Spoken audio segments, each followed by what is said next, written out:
All right, we're going to talk about the rest of what you have here in your notes in this section. It's not really anything for us to compute and for me to teach you. It's more for me just to show you what all resources are here. Because I made this last year during the AP review. And so this is the cumulative review that they got of this section. And you have this reference available to you up front. Okay, so let's just kind of walk through it. So this first page, of course, this is some facts that you can read about as a reminder of the qualities of the T distributions, okay? And talking you through this picture. Keeping in mind, I bolded that we are using these because we do not have the standard deviation of the population. All right, and so then here were some examples based on the different sample sizes and so on. Okay. Now, in this unit that we have done with these notes for days 1 and 2, so here is one mean, so one sample T interval for means. And so again, and I know that we have this in the notes also, but here is just the basics of all the formula, what is used, and a reminder, you know that this part back here is the margin of error. Reminder of what this interval is looking like physically, that this is the point estimate. That's the point estimate, is sometimes it might be referred to that. And then, of course, you have then your interval from the lower bound to the upper bound. And here's an example to remind you what that looks like with X bar, of course, exactly in the middle. Okay, so there's that. Next, reminding you how to compute the critical value, which we've talked about in our notes recently. So the inverse T of one tail. And look, I can tell that I forgot to put comma degrees of freedom. Okay, so you need to must include the DFT, T, not Z. So you need to have that degrees of freedom there. Okay. Now, I have had you do these one means and one tests with by hand. So you made the interval completely by hand. But technically, you can do it with the calculator. So let me go ahead and show you that. I don't want you to do that. I personally want you to just keep with the simple computing, the one means and the one proportions, do those by hand, because there's something conceptually going on with that, you understanding what's happening. But let's take a look. Stat, over to tests, and look at our menu here. Z test and T test. And all of these numbers 1, 2, 3, and 4 are for means. 5, unless it has the word proportion, P-O-R-P, P-R-O-P, then if it doesn't have P-R-O-P in it, it's for means. So let's talk about what's the difference between, like, for example, number 1 and number 2. Let's look at number 1. If you enter into number 1, look at this. You can either have the data in the list or you can have the statistics. But look at this right here.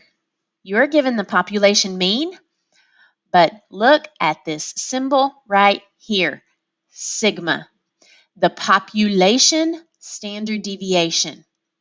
Okay, and that is what you must have to do a Z test for means. Otherwise, let's go to stat over to test and look at number 2, T test for means. So look here, that then has the, let me enter that in there.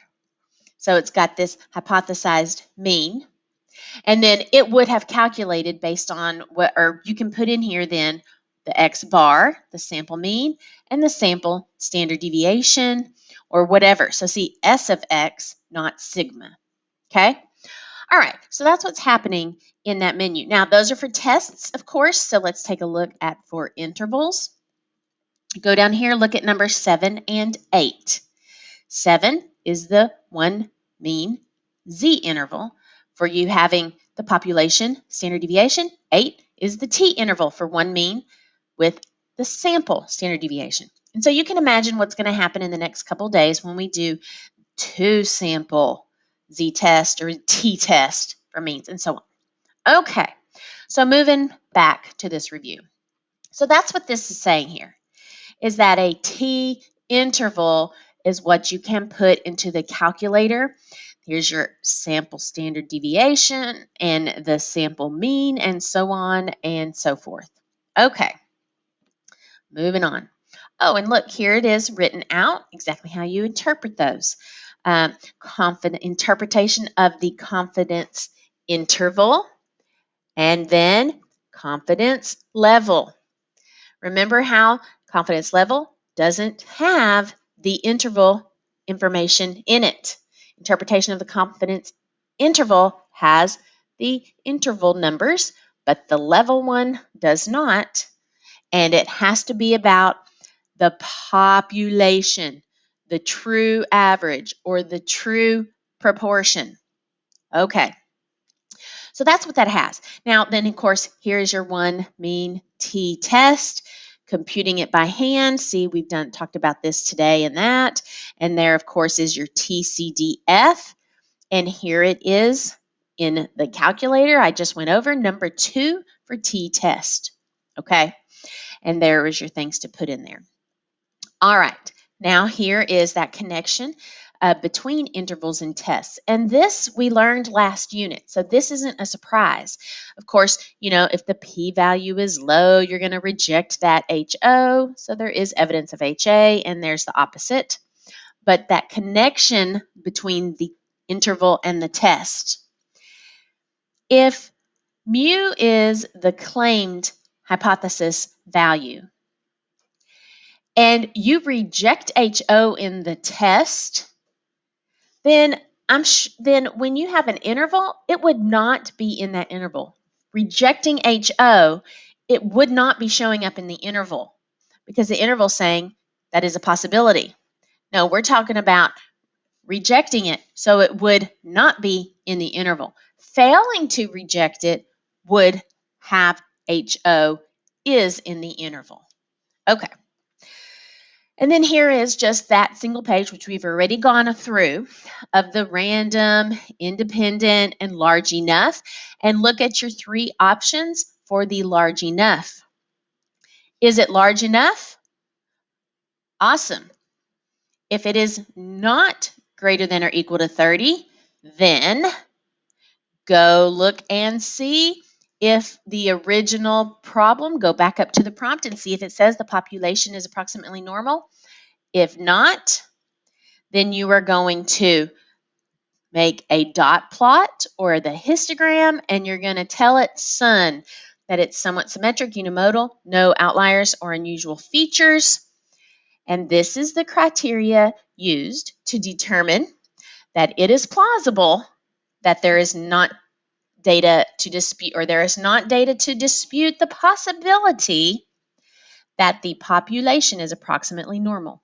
Therefore, approximately normal model applies. Okay. And so that's what we take you through then on that. So that has everything again, just all summarized, nothing new, just all nice, all together, all about one sample means. All right, that's it. I hope that that helps you. And when you're referencing back, you always have this to turn to.